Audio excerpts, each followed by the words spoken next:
피디님, 카나나라고 아세요? 바나나요? 카카오톡에서 새로 발표한 대화형 AI 서비스인데 모르시나요? GPT 있는데 그걸 써요?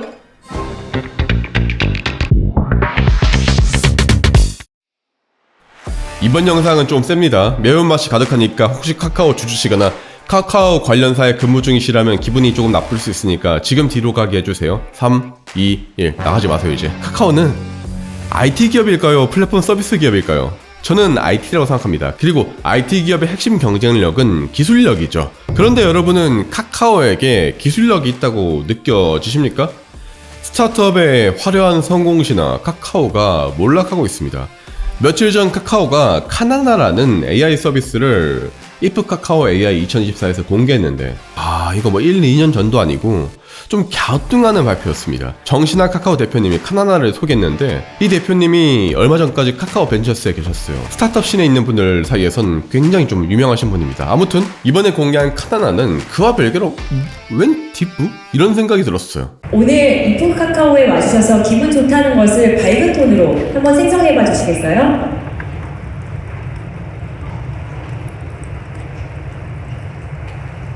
이프 카카오에 이렇게 많은 분들이 와주시다니 완전 럭키비키잖아? 진짜 빵 터졌는데요. 카카오는 아이브 장원여 목소리를 학습한 AI 모델을 공개했어요. 와, 대단하다 진짜. 엄청난 기술력이네요. 그쵸? 피디님 어떠셨어요? 방금 보신 거? 앞으로 이 아름다운, 진짜 장원영 씨가 아름다우시잖아요. 이 장원영의 목소리를 계속 들을 수 있다니 완전 럭키 비키네요 진짜. 에휴, 아무튼 물론 목소리 중요합니다. 네이버 내비가 유인나 목소리라서 티맵 대신 네이버 내비를 쓰는 분들도 많으니까요. 하지만 이게 그렇게 대단한 기술은 아니죠. 이미 스타트업들도 다 내놓는 기술이니까요. 그런데 엄청난 기술력의 우리 카카오는 선물 추천에 무려 맞춤형 AI를 적용하고 나만의 AI 쇼핑 메이트까지 공개했습니다. 무려 AI로 보험 소비 분석, 주식 진단, 세무 상담까지. 야, 너무 대단한걸요? 이걸 다 경험할 수 있다니 정말로 럭키 비키잖아요. 활용 점정은 바로 카나나예요. 카나나. 카카오 네이티브 앤 내추럴 AI라는 뜻인데 앞으로 여러분은 카카오톡이나 텔레그램처럼 별도의 메신저 앱인 카나나를 다운받으셔서 이제 카카오톡 대신 쓰실 거예요. 그리고 우리 귀여운 나나한테 오늘 일정 얘기해달라고 입력하면 나나가 오늘 내가 무슨 일정이 있는지 알려준답니다. 여기 오른쪽에 이 귀여운 녀석이 나나고요, 왼쪽이 카나예요. 무려 AI 메이트들이 카나나에서 이루어진 모든 대화를 기억하고 맥락을 파악한 다음에 비서처럼 우리에게 일정과 준비물, 과제를 알려준답니다. 업계에 따르면 카카오는 이번 사업에 사활을 걸었다고 하는데요. 근데 이미 카카오는 죽은 적이 있어. 2021년 카카오는 코GPT를 공개했다가 실패했고 코GPT 2.0은 무기한 연기됐습니다. 삼성증권은 이게 뭐냐, 혁신성이 부족하다고 비판하는 레포트를 작성했습니다. 오동환 삼성증권 애널리스트는 자체 AI 서비스의 혁신성이 부족하다고 판단된다고 단호하게 말했고 투자 의견으로 홀드를 걸었습니다. 한국 증권사들의 홀드는 매도와 동의어예요. 삼성증권에 따르면 이미 시장에 나와 있는 기술이며 카카오의 성장을 이끌기는 어려워 보인다고 판단했고 KB증권은 카카오의 목표 주가를 8.6% 하향 조절했으며 KB증권의 이선아 애널리스트는 카나나의 구체적인 출시 일정, 수익 창출 방법 등을 공개하지 않았으며 본업인 카톡조차 부진하다고 판단했습니다. 물론 원래 있는 기술이라도 뭐 이런 애플처럼 하면 문제가 없습니다. 애플이 스마트폰을 최초로 만든 게 아니라 애플은 스마트폰을 최초로 대중화한 기업이니까요. 예쁘고 마감 좋고 성능 좋으면 이미 있는 기술이라던가 상품일지라도 아무런 문제가 안 되죠. 물론 카나나는 귀엽긴 합니다. 요건 인정. 근데 사용된 기술이 그닥 대단한지는 모르겠습니다. 카나나는 렉 기술을 활용한 대화형 AI예요. 렉은 검색, 증강, 생성의 약자인데요. 기존의 LLM의 단점을 보완한 기술이에요. 쉽게 비유해서 기존의 LLM이 친구한테 물어보듯이 대화하는 거라고 합시다. 이 친구는 머리는 좋지만 인간이기 때문에 모든 걸 기억할 수는 없습니다. 최신 정보들도 항시 업데이트되어 있진 않죠. 그런데 렉은 이 친구가 스마트폰을 들고 제가 물어보는 질문에 답을 해주는 방식입니다. 렉이 적용된 카나나는 제가 질문을 하면 카카오 내부 데이터베이스라든가 웹에서 제 질문과 관련된 최신 정보를 먼저 검색을 하고 검색된 데이터가 AI 모델에 입력되어 최적의 답변을 도출해냅니다. 카카오는 아마 카톡이랑 연동시켜서 답변을 도출해내지 않을까 싶고 이게 핵심이겠죠? 나나와 카나와 함께 개인화된 추천과 최신 정보에 기반한 대화들을 할 수 있겠죠? 다만 이미 많은 LLM들이 렉을 활용하고 있기 때문에 카나나가 렉 기반이라는 것이 색다른 것은 아닙니다. 또한 결국 LLM을 하려면 결국 빅테크랑 엔비디아 GPU 쟁탈전을 해야 됩니다. 그런 우려를 잠식시키려는 듯 카카오는 엔비디아 수석 부사장을 초청해서 엔비디아와 협업을 이미 하고 있고, 카카오가 이미 호퍼 아키텍처 기반의 GH200을 사용하고 있다고 밝혔으나 공개 이후에 카카오의 주가는 약 5% 급락했습니다. 물론 올해 3월에 엔비디아가 공개한 블랙웰 아키텍처 기반의 GB200을 쓰고 싶어도 이미 내년도 물량까지 다 이제 예약이 찬 상태라서 카카오가 블랙웰을 쓰긴 힘들겠죠. 참고로 GB200이 수치적으로 카카오가 선택한 GH200보다 연산 속도가 거의 한 4배 이상 빠르고 메모리 대역폭도 2~3배 이상 높습니다. 물론 정확한 비교는 아니지만 엔비디아에 따르면 호퍼 아키텍처인 H100과 블랙웰 아키텍처인 GB200은 라마에서 추론 속도가 5배 이상 차이가 날 정도로 성능 격차가 있습니다. 아마 올해 말이라던가 내년부터 MS, 구글, 메타, 아마존, 오픈 AI 같은 고객사들에게 블랙웰이 전달될 거고요.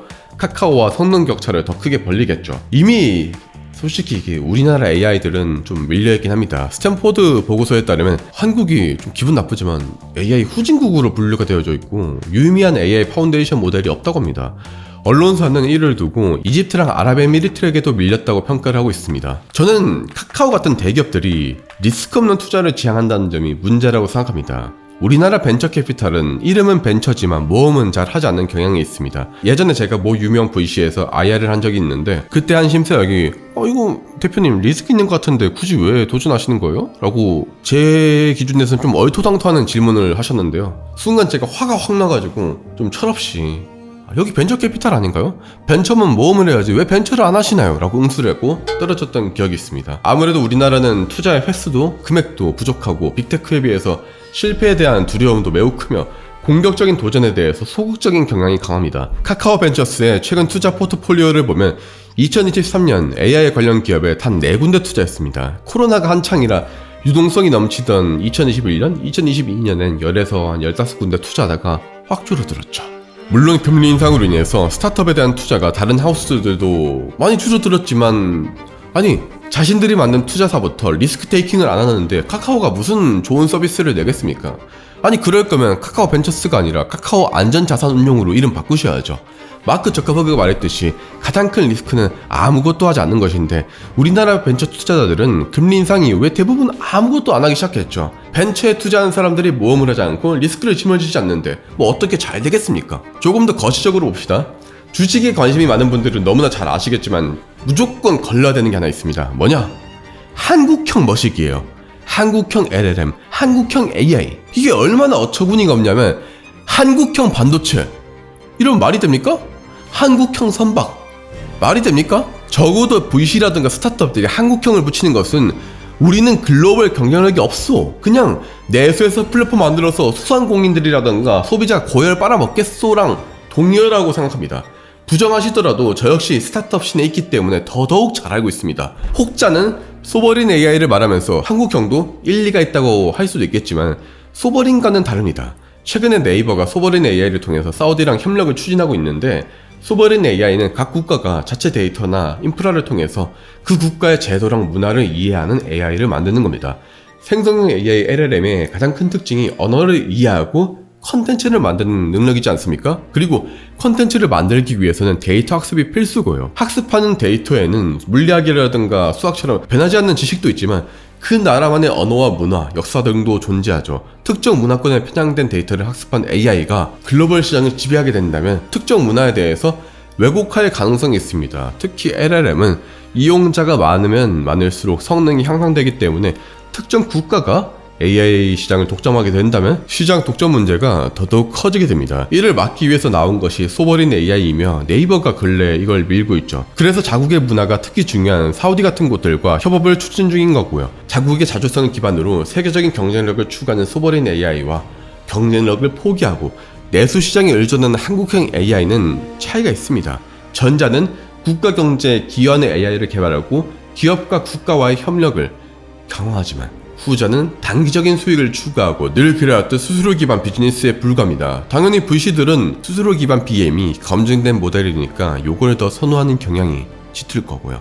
물론 카카오는 제가 처음에 말씀드렸듯 IT 기업은 아닙니다. 본인들 스스로가 서비스업으로 분류를 해뒀습니다. 정확히는 포털 및 기타 인터넷 점검회계 서비스입니다. 물론 카카오는 자회사가 현재 시간 기준으로는 120개가 넘는 걸로 아는데 작년에 160개가 넘었던 걸로 알거든요. 근데 총수가 잡혀 들어가고 난 뒤에 좀 줄어들었습니다. 아무튼 워낙 이렇게 문어발 사업을 많이 하는 곳이라서 제가 이제 영상 발행을 하는 시점에는 자회사의 개수가 달라졌을 수도 있겠지만 아무튼 뭐 문어발식으로는 세계 최고인 곳이다 보니까 은행도 하고 클라우드도 하고 여러 군데 다 하기 때문에 단 하나의 업종이 아니라 업종이 굉장히 많습니다.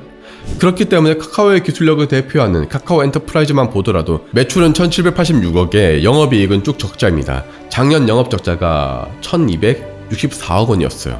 삼성전자가 사실 여러분 위기다 하지만 삼성전자가 그래도 기술력 자체는 짬밥이 있고 우수하기 때문에 해외에서도 많이 찾아요.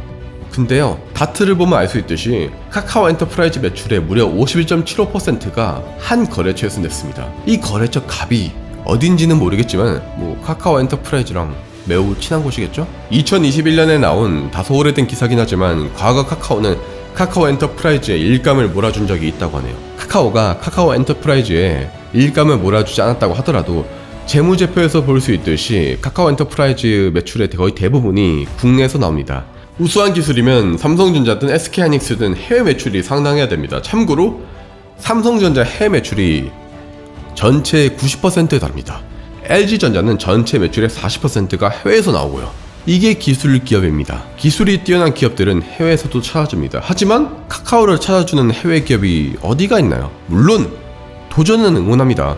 카카오가 진정한 기술 기업으로 거듭나기 위해서는 단기적인 수수료 수익보다 장기적인 성장과 기술 혁신에 집중했으면 좋겠습니다. 앞으로는 대기업의 책임감으로 스타트업들에게도 더 많은 기회를 제공하고 좋은 기술을 아낌없이 만들어내는 데 투자를 해주셨으면 좋겠습니다. 카카오도 계속해서 투자를 해주고 ESG스럽게 여러가지 사회 공헌을 하다 보면 또 글로벌에 도전하다 보면 글로벌 시장에서도 인정받는 기술 기업이 될 수도 있지 않을까요? 삼양이 얼마 전에 불닭으로 농심을 제치고 시가총액 1위를 달성했습니다. 농심이 신라면으로 국내 시장을 꽉 잡고 있지만 해외를 잡은 삼양이 승리했죠. 마찬가지예요. 역사상 그 어떤 기업도 국내만 잡은 기업이 최종 승자가 된 경우는 없었습니다. 요즘 10대들 사이에선 점점 카톡보다 인스타 DM이라던가 페이스북 메신저를 많이 쓰고 있다는데 카톡도 언제 몰락할지 아무도 모릅니다. 김범수 카카오 의장이 NHN을 떠날 때 빛났듯이 카카오도 한국을 뜨면서 빛나보기를 기대합니다. 김범수 의장은 NHN을 떠나면서 이런 말을 남겼습니다. 배는 항구에 있을 때 가장 안전하다. 하지만 그것이 배의 존재 이유는 아니다.